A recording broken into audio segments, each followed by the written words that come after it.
Close your eyes for just a second and picture your favorite summer memory near water.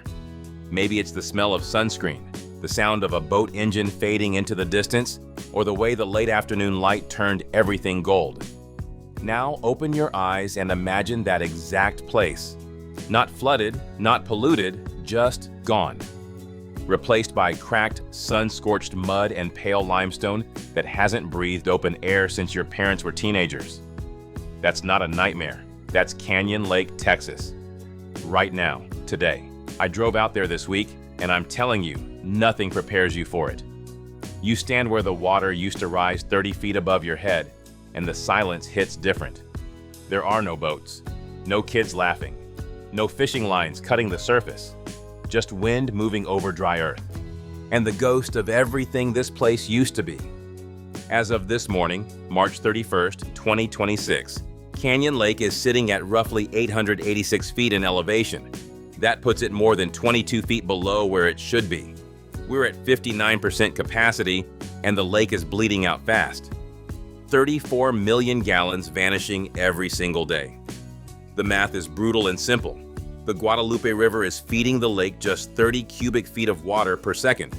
But the lake has to release over 63 to keep downstream towns alive and keep ecosystems from fully collapsing.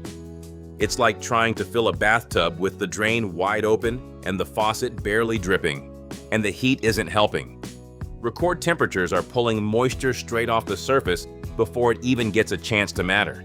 The boat ramps that once saw 100 trailers on a Saturday morning are sitting in dirt. Local businesses that built their entire lives around this lake are quiet in a way that's hard to describe. It's not just economic damage, it's grief. But here's what struck me more than the cracked mud and the exposed rock. It was the people.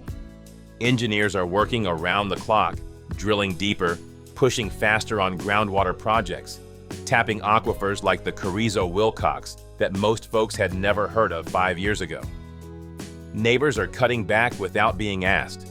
Farmers are making decisions that hurt now, so that their grandchildren have options later.